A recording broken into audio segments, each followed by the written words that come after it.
If you are wondering if Google Pixel 10a has the dual app feature, then the answer is unfortunately no, not really, although it is still possible to somewhat duplicate apps on this phone. There is no dedicated dual app feature. There is no way to simply clone app or duplicate an app on this phone.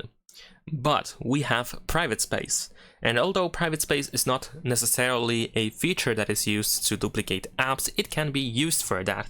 So, for example, I have Facebook and Instagram apps in here, and I also have them in my private space. Of course, the private space can be locked, and once you set it up, you can unlock it, and you can install apps in here. You can install exactly the same app or same apps that you have on your phone in general. If you press on this add button and choose install apps, you will open the Play Store and you can install apps inside the private space. The private space is a separate environment that we have inside our phone, so anything that you have outside of the private space is separated from everything that we have inside the private space.